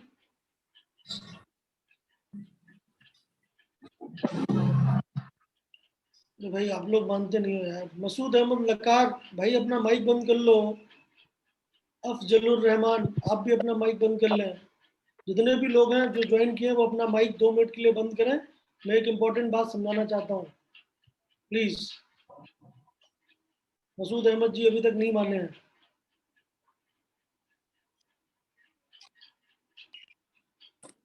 एनीवे, चलिए, तो मैं आपको ये बोल रहा हूँ कि जब मान लेते मैंने हाइड्रोजन गैस लिया, ठीक है, तो हाइड्रोजन गैस क्या बनाएगा? H+, ठीक है। अगर मैंने ऑक्सीजन गैस लिया वो क्या बनाएगा? O+। अगर मैंने नाइट्रोजन गैस लिया तो वो क्या बनाएगा? N+। इन सब में चार्ज तो बराबर है बट इनका मास अलग अलग है। हाइड्रोजन का मास क्या है? 1 ग्राम, मतलब 1 है, 1 यूनिट है। ऑक्सीजन का मास क्या है? 16 यूनिट है। नाइट्रोजन का मास क्या है? 14 यूनिट्स है। तो ऑफकोर्स जब मास अलग अलग होंगे तो Q/M की वैल्यू तो अलग अलग आएगी ना। लेकिन जो कैथोड रेस थी उन सब में हम केवल इलेक्ट्रॉन को देख रहे थे, तो गैस कोई भी हो इलेक्ट्रॉन तो सेम ही है। तो इस केस में हमें सेम Q/M मिला था, ठीक है, जो कि फिक्स था। लेकिन जब हम एनोड रेस की बात करेंगे तब मुझे सेम वैल्यू नहीं मिलेगी, क्योंकि चार्ज तो सेम मिलेगा no doubt, but mass variable है, उस गैस की प्रॉपर्टी पे डिपेंड करेगा। इसलिए मैंने लिखा है कि property of anode rays deviates with nature of gas. That means जो भी आप गैस लोगे उसके हिसाब से उसकी प्रॉपर्टी बदल जाएगी, समझ रहे हो? उसका Q/M डिफरेंट आएगा, ठीक है। तो दैट मीन्स अभी तक हम इन्हें फंडामेंटल पार्टिकल नहीं बोल सकते, ठीक है। फंडामेंटल पार्टिकल हम कब बोल पाएंगे? जब कोई फिक्स चीज ही निकले, तब ना वो फंडामेंटल है। अब अलग अलग गैस में अलग अलग चीजें निकल रही हैं, तो उनको हम कैसे बोल दें कि वो प्रोटॉन है? समझ रहे हो मेरी बात? तो इसके ऊपर काफी ज्यादा टाइम लगा प्रोटॉन तक पहुंचने में। इलेक्ट्रॉन तक पहुंचना आसान था, क्योंकि कोई भी गैस लो, कोई भी सेटअप लो, वो इलेक्ट्रॉन तो मिल ही जाएगा आपको, और वो सेम है, चाहे इलेक्ट्रॉन ऑक्सीजन से निकला हो, चाहे हाइड्रोजन से निकला हो, चाहे नाइट्रोजन से निकला हो, निकला तो इलेक्ट्रॉन है ना।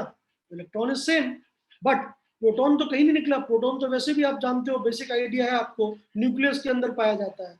न्यूक्लियस तो टूटता नहीं है केमिकल प्रोसेस के दौरान, है कि नहीं? तो प्रोटॉन की डिस्कवरी उतनी आसानी से नहीं हो पाई। क्यों? क्योंकि जो भी हमने एनोड रेस बनाई उनका Q/M वेरिएबल है। That means what I can say, for anode rays it's Q/M, the specific charge, it is variable in nature. समझ में आ रही बात? ओके, तो ये सर जब प्रोटॉन, हाँ सर प्रोटॉन कैसे डिस्कवर हुआ, थोड़ा बता दीजिए। सुन लो, वही तो बता रहा हूँ। मैं बोला ना कि अगर आप मेरे को पेशेंटली सुनेंगे तो जब मैं आपको मौका दूंगा डाउट पूछने का, तब तक काम हो चुका होगा, आपको आपके सारे डाउट क्लियर हो जाएंगे, ठीक है। तो मैं वही आपको समझाना चाहता हूँ कि प्रोटॉन की डिस्कवरी इतनी आसानी से नहीं हो पाई। क्यों? क्योंकि हमें जो फंडामेंटल चार्ज पार्टिकल मिलना चाहिए था वो नहीं मिला, Q/M वेरिएबल मिला, ठीक है। तो फिर बहुत सारे एक्सपेरिमेंट हुए, लोगों ने 50 जितनी भी गैस अवेलेबल थी सबको यूज किया, ठीक है, और सबके लिए Q/M लिया। समझ में आ रही बात? जब सबके लिए Q/M लिया तब जाके उन्हें पता चला कि हाइड्रोजन गैस एक ऐसी गैस है, ठीक है, जिसके लिए इस Q/m की वैल्यू मैक्सिमम और आ रही है। समझ में आ रही बात? क्यों? क्योंकि आप जानते हैं हाइड्रोजन सबसे छोटा एलिमेंट है, सबसे कम मास का एलिमेंट है, उसका एटॉमिक नंबर भी 1 है, एटॉमिक मास भी 1 है, तो मास की वैल्यू मिनिमम आएगी हाइड्रोजन के केस में। समझ में आई बात? तो जब हाइड्रोजन केस को हमने बेसिस बनाया तो हमें ये पता चला कि हाइड्रोजन का जो Q/m होता है दैट इज मैक्सिमम, और बाकी लोगों का जिसका भी हमने Q/m निकाला वो हमेशा उस मैक्सिमम का divide by 2, divide by 3, divide by 4, जैसे ऑक्सीजन का डिवाइड बाई 16, नाइट्रोजन का डिवाइड बाई 14, सल्फर का 32 एटॉमिक मास तो डिवाइड बाई 32, ये आ रहा है। दैट मीन्स एक बेसिस जो हम बना सकते हैं वो क्या है कि हाइड्रोजन के केस में जो चीज निकली वो मिनिमम मास की थी, उससे छोटे मास की चीज नहीं बन सकती। तो हाइड्रोजन के केस में जब हम ये सेम एक्सपेरिमेंट कराते हैं तो जो चीज बनती है पॉजिटिव चार्ज वाली that is known as proton. तो प्रोटॉन को ऐसे ही खोजा है। बहुत बहुत शोर हो रहा है भाई, ठीक है? मेरे को मेरी आवाज सुनाई नहीं।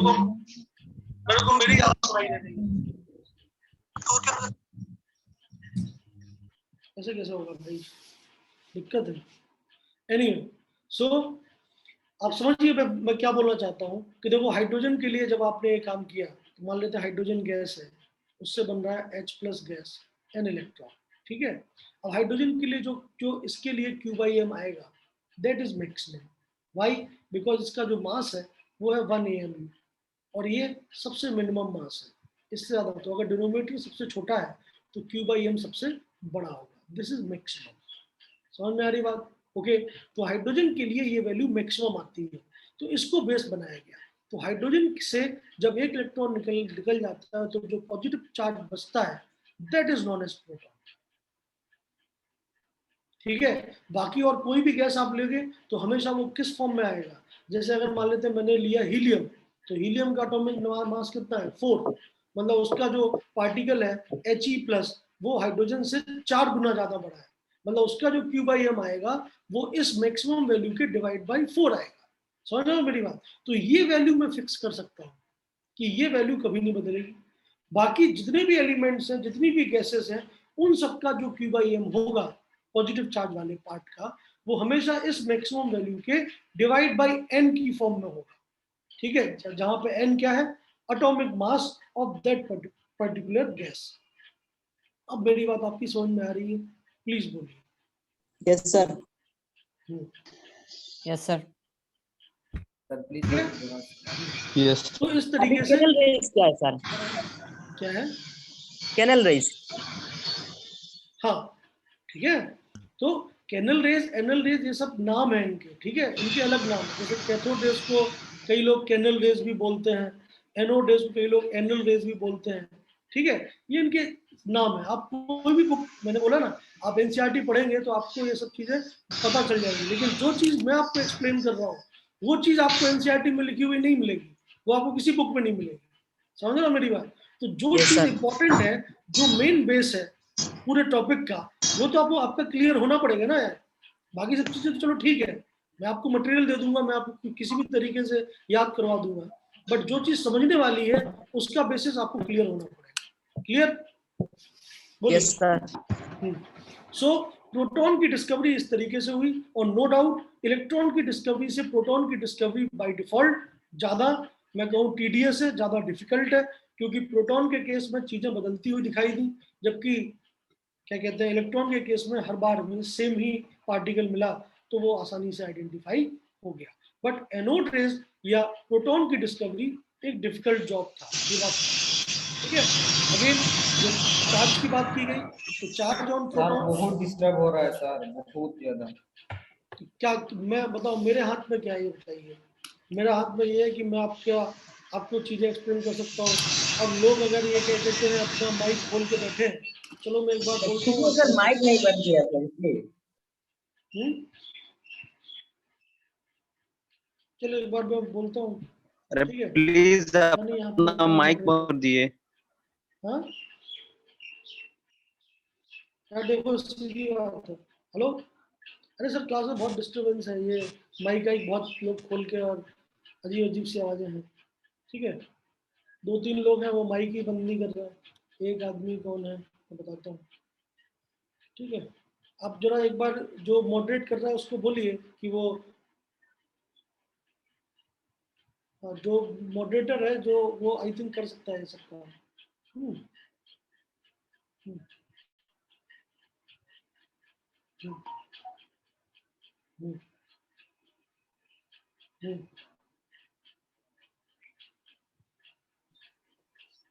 हम्म,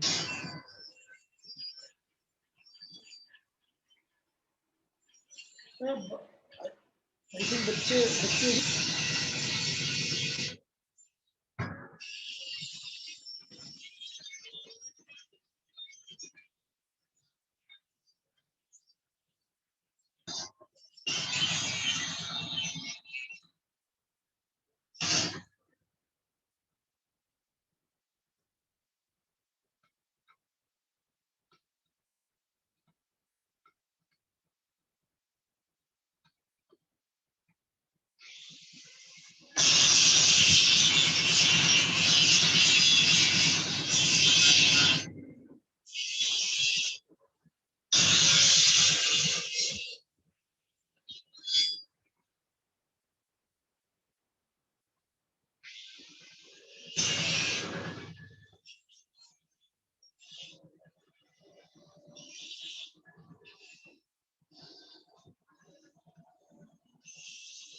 सर क्लास अचानक से ऑफ हो गई क्या?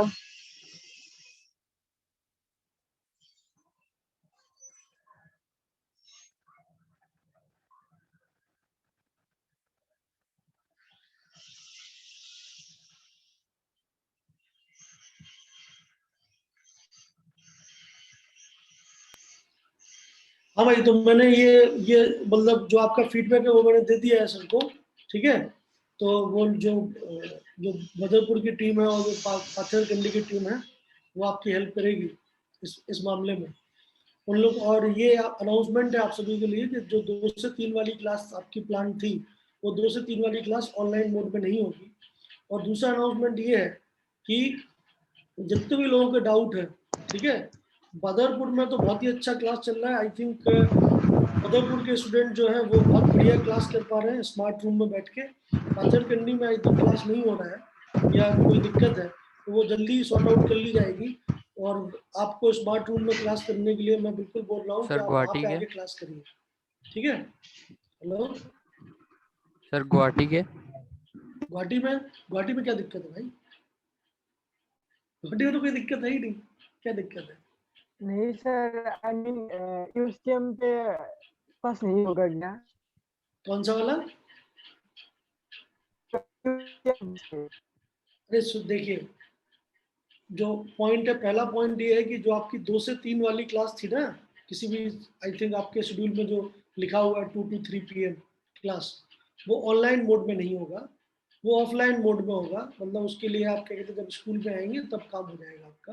दूसरा चीज़ ये है कि मान लेते हैं आप गांव में हैं, आपको दिक्कत है, आपके डाउट क्लियर नहीं हो पा रहे हैं, आपका इंटरनेट कनेक्शन अनस्टेबल है, आपको दिक्कतें हो रही हैं, तो बदरपुर का जो अपडेट है वो ये है कि बदरपुर में तो लोग आके बढ़िया क्लास कर पा रहे हैं अपने स्मार्ट रूम में। पाथरकंडी में आई थिंक थोड़ा अभी अपडेट नहीं है मेरे पास कि वहाँ पे स्मार्ट रूम ऑन हुआ है नहीं, तो एक बार मैं अपडेट लेके आपको कल की क्लास में जरूर बता दूंगा या मैसेज कर दूंगा इंडिविजुअली। तो जैसे ही दोनों जगह पे अपने पास स्मार्ट रूम फैसिलिटी अवेलेबल है तो आप अगर आ सकते हैं तो आप डायरेक्ट स्कूल में आके क्लास करिए। तीसरी चीज, क्लास के बाद कभी भी, क्योंकि एक परमानेंट फैकल्टी डाउट के लिए वहाँ पे हमने रखा हुआ है, ठीक है, तो कभी भी आप जब भी फ्री हो, मान लेते हैं सुबह आप फ्री नहीं है, शाम को आप फ्री नहीं है, जब भी आपका फ्री टाइम हो आप डायरेक्टली स्कूल में आके उन फैकल्टी से अपने डाउट क्लियर कर सकते हैं। तीसरा प्रोविजन जो मैं खुद अपनी तरफ से बोल रहा हूँ कि भैया आपके डाउट रह जाते हैं, आप डायरेक्टली मेरे को मैसेज कर सकते हैं, मेरा नंबर आप सबके पास है, नहीं है तो बताइए मैं फिर लिख देता हूँ।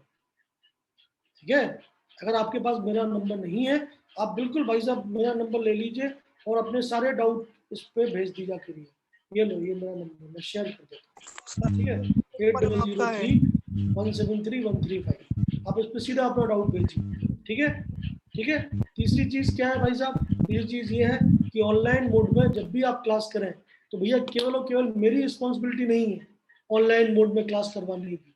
एज अ स्टूडेंट आपकी रिस्पॉन्सिबिलिटी भी बनती है कि आप क्लास के एथिक्स को समझें। ठीक है, आपको अगर बोला जा रहा है अपना माइक बंद करें तो कर लें, और आप थोड़ा पेशेंस रखें, क्योंकि ये क्लास नहीं है। अगर क्लास होती है तो मुझे सामने दिख जाता है कि ये बच्चे को दिक्कत हो रही है, मैं उसे पकड़ सकता हूँ, मैं उससे खुद पूछ सकता हूँ कि भैया बताओ तुम्हें क्या दिक्कत है। ठीक है, लेकिन ऑनलाइन मोड में मेरे को कोई नहीं दिख रहा है, ठीक है, और मैं ऐसे आपके पास में नहीं हूँ, तो आपको थोड़ा समझना चाहिए एज अ स्टूडेंट कि आपको थोड़ा पेशेंस रखना पड़ेगा। आप थोड़ा पेशेंस रखिए, आपके जितने भी डाउट हैं, क्योंकि मैं इतने साल से पढ़ा रहा हूँ, मुझे पता है कि बच्चों को क्या क्या डाउट आते हैं, तो मैं बेसिक क्लियर कर दूंगा। अगर फिर भी आपके डाउट रह जाते हैं तो भाई आपको मौका दूंगा। अगर क्लास के अंदर मौका आपको नहीं मिल पा रहा है तो आप फिर भी पेशेंस रखिए, आपके लिए ऑफलाइन डाउट क्लासेस है, आपके लिए मैं खुद अवेलेबल हूँ, आप अपने डाउट कभी भी पूछ सकते हैं। ऐसा कभी नहीं होगा कि मैं बोलूँ कि मैं आपको डाउट नहीं बता रहा, तो आप बिल्कुल टेंशन मत लीजिए। ठीक है, जितना मेरे से हो पाएगा मैं मैक्सिमम आपकी हेल्प करने के मूड में हूँ। ठीक है, लेकिन अब आप अगर आप क्या कहते हैं गुस्से में आके अपना माइक ऑन कर दें और उसमें कुछ कुछ बातें करने लग जाएं और उसको पंखे के सामने रख दें और एक अजीब सी आवाजें आए, तो उससे क्या है कि आप अपना लॉस तो कर ही रहे हो, मेरा भी टाइम का लॉस हो रहा है और बाकी बच्चों का भी लॉस हो रहा है जो कि पेशेंटली पढ़ाई कर रहे हैं। तो प्लीज समझिए इस बात को। ठीक है, अपना लॉस देखिए, आप अपना लॉस कर सकते हैं, वो आपके हाथ में है, लेकिन आपकी वजह से अगर दूसरों का लॉस हो तो यार ये तो बहुत बहुत गलत बात है ना यार। ठीक है, तो प्लीज मतलब आप ऐसा ना करें, थोड़ा पेशेंस रखें। आपके सारे डाउट, आपकी सारी दिक्कतें मैं सॉल्व करने के मूड में हूँ, मैं बोल ही रहा हूँ आपसे, रिक्वेस्ट कर रहा हूँ कि मैं सॉल्व करूंगा, आप टेंशन मत लो। जितना हो पा रहा है अभी हाल फिलहाल उतना आप लोग करते हैं। ठीक है, और जो जो नहीं हो पाएगा, जो रह जाएगा, तो उसके लिए ऑफलाइन क्लासेस है ना भाई, क्यों नहीं है। ठीक है, उसके लिए मैं अवेलेबल हूँ ना भाई, 24 घंटे हूँ, मैं तो आपसे 1.5 घंटे ही मिल रहा हूँ ना। आप क्लास तो 3 घंटे ही कर रहे हो, 4 घंटे, रिमेनिंग 20 घंटा है आपके पास। आप रात को 2 बजे 3 बजे जब भी आपको दिक्कत हो अपना डाउट भेज दीजिए, जब भी मैं फ्री होऊंगा आपका डाउट क्लियर कर दूंगा। ठीक है, तो समझिए, भावनाओं को समझिए भाई साहब। ठीक है, ठीक है, तो प्लीज अपने माइक जो है वो बंद रखिए। जब भी आपको दिक्कत है मैं आपको समय दूंगा सेशन का, डाउट पूछ लीजिए, आप डाउट पूछ सकते हो अपना। ठीक है, नहीं हो पा रहा है तो भाई सब चीजें हैं आपके पास, क्लियर। चलो, तो ये समझ में आया सबको भाई साहब, इतनी बात। अब हाँ सर। एनोड रेज में या प्रोटॉन तक के पार्ट में किसी को कोई भी दिक्कत है तो प्लीज बताएं।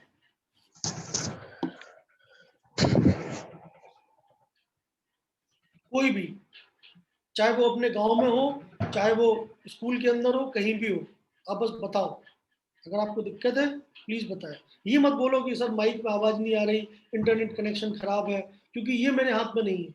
हाँ, सब्जेक्ट में टॉपिक में कोई दिक्कत है तो बताएं प्लीज। तो कोई प्रॉब्लम नहीं। सर प्रोटॉन का स्पेसिफिक चार्ज कितना है? हाँ, प्रोटॉन के लिए मैं वही लिख रहा था, लेकिन अब बीच में ये सब हो गया। चलिए, तो प्रोटॉन के ऊपर आप क्यू निकाल लीजिए प्रोटॉन का। तो प्रोटॉन के लिए जो चार्ज इलेक्ट्रॉन का होगा, क्योंकि charge can neither be created nor be destroyed। अगर मैं न्यूट्रल था, मेरे अंदर से इलेक्ट्रॉन निकला और इलेक्ट्रॉन का चार्ज मेरे को पता है, तो प्रोटॉन के ऊपर उतना ही चार्ज होगा जितना इलेक्ट्रॉन के ऊपर होगा, लेकिन प्लस साइन के साथ होगा। ठीक है, पॉजिटिवली चार्ज। तो ये हो गया आपका प्रोटॉन का चार्ज। मास ऑफ प्रोटॉन कितना होगा? मास ऑफ प्रोटॉन जो है वो 1 AMU के बराबर होता है अप्रोक्सीमेटली, और उसको आप बोल सकते हैं 1.67 के approximately, and 10⁻⁻27 kilogram. So this is the charge, this is the mass. So of course जो स्पेसिफिक चार्ज आपको मिलेगा प्रोटॉन का, और proton that will be equal to QP by LP। आप दोनों को सॉल्व कर लीजिए, निकाल लीजिए। ये around 9.5 9.6 into 10⁻⁷ coulomb per kilogram के लगभग आएगा। सो इट इज अराउंड, मतलब दोनों को डिवाइड करोगे तो 9 पॉइंट समथिंग ही आएगा। सो 9.57 या 58 जितना मुझे याद है, 9.58 into 10⁻⁻7 कूलम पर किलोग्राम, इतना इसमें आ जाता है। बोलिए, क्लियर सर? Yes sir.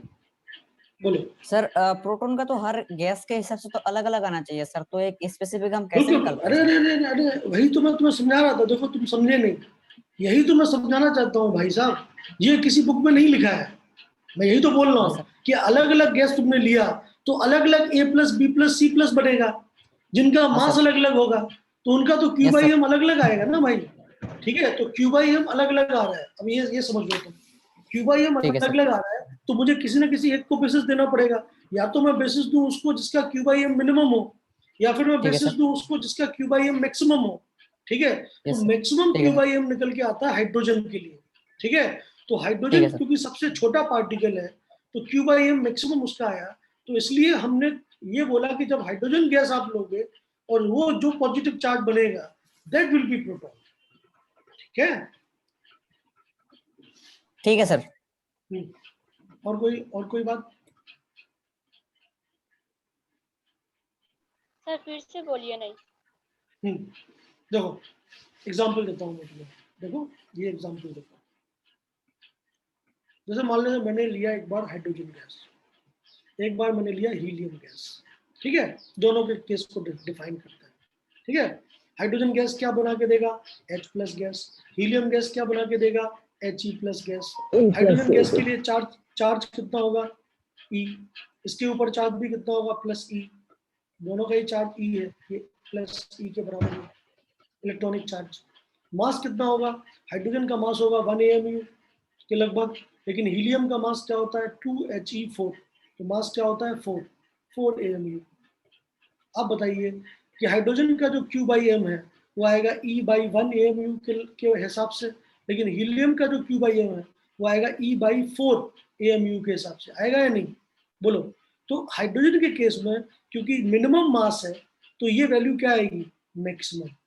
जबकि हीलियम के केस में क्योंकि उसका मास ज्यादा है तो Q/M की वैल्यू क्या आएगी? डिवाइड में। This is same as 1/4 times of Q/M of hydrogen. बोलो समझ में आ रहा है नहीं?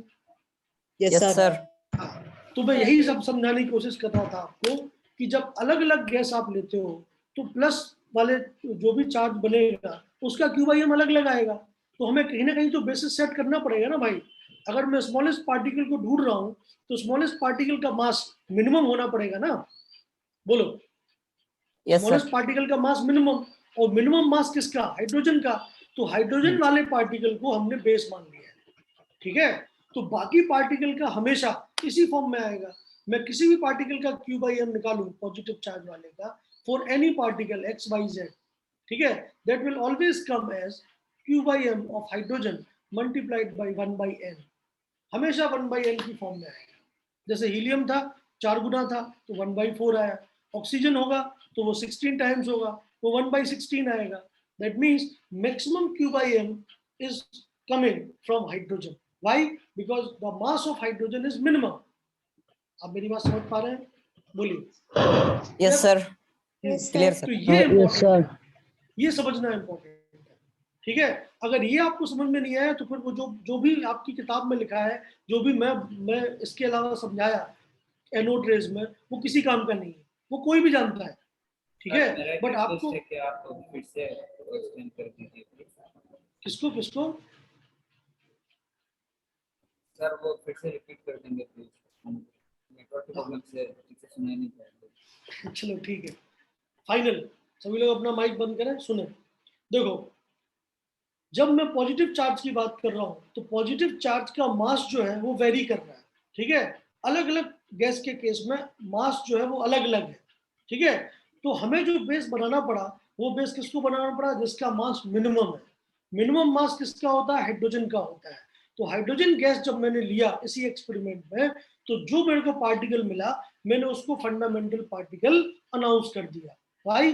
बिकॉज उसके लिए मास मिनिमम है, उसका Q/M की वैल्यू मैक्सिमम है, क्योंकि अगर डिनोमिनेटर मिनिमम है तो फिर वैल्यू मैक्सिमम होगी। तो हाइड्रोजन गैस के लिए Q/M की वैल्यू जो होती है, ये जो मैंने यहाँ पे इस एग्जांपल से एक्सप्लेन किया, दैट इज मैक्सिमम वैल्यू। तो दूसरे किसी भी गैस के लिए जब आप Q/M निकालोगे that will always be divide by n, जहां पे n क्या होगा? उस गैस का मास। समझो, हाइड्रोजन गैस का मास 1, अगर आपका मास 16 तो आपका Q/M क्या आएगा? 1/16 times of Q/M of hydrogen. समझ नहीं हुआ?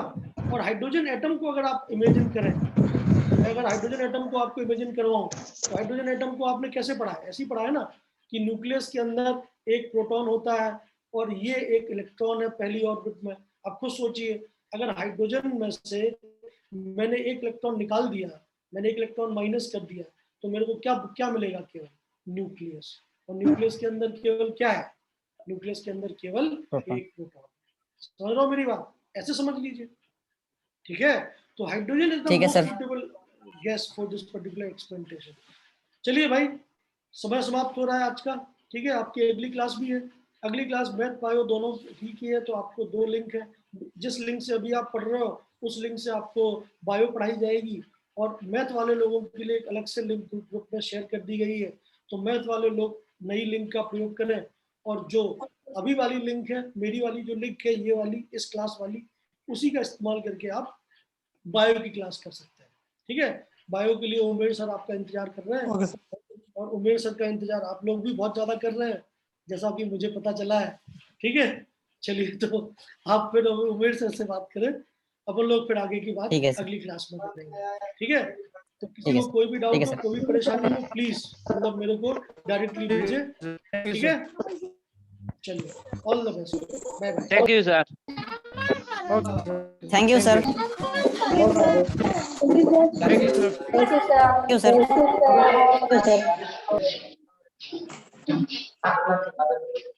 हर क्लास खत्म बात।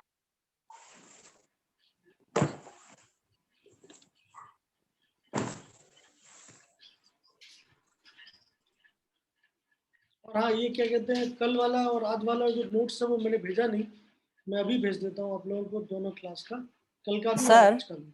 हाँ, आपने कुछ क्वेश्चंस भेजे थे, है ना? हाँ, वो अब आप सॉल्व करिए। जो कल आपको डीपीपी मिला था वो अब आप सॉल्व करिए, अब आप सॉल्व कर पाएंगे, ठीक है? सर वो सॉल्व करके वो देना किधर है? वो सबमिट कहाँ करें? आंसर किधर थे? वो आप एक काम करिए, अपनी एक कॉपी बनाइए, उस कॉपी को आप क्या कहते हैं अपने रिस्पेक्टिव स्कूल में सबमिट करेंगे, और स्कूल में जो टीचर अवेलेबल है, हम लोगों ने एक टीचर अपॉइंट कर रखा है, आपका एक मेंटर लोकल लेवल पे, वो उसको चेक करेंगे, ठीक है? And I will see the final result. Okay, कल के क्लास में कौन सा टॉपिक पढ़ाएंगे सर, बता सकते हैं? Okay then, bye bye. Bye sir. Sir अगली क्लास में कौन सा टॉपिक होगा? हाँ, बोलो। अगली क्लास में कौन सा टॉपिक? अगली क्लास में हम लोग पढ़ेंगे इसके बाद वाला topic, discovery of neutron, and उसके बाद फिर ये जो जनरल प्रिंसिपल है, आइसोटोप, आइसोबार, आइसोटोन्स, ये सब क्या होते हैं, रिप्रेजेंटेशन क्या होता है, एटॉमिक नंबर, एटॉमिक मास, ये सब क्या होता है, ये सब बात करेंगे, ठीक है? Thank you sir. ओके, आप लोग पढ़ के आइएगा। ठीक है सर। All the best, bye. Bye sir.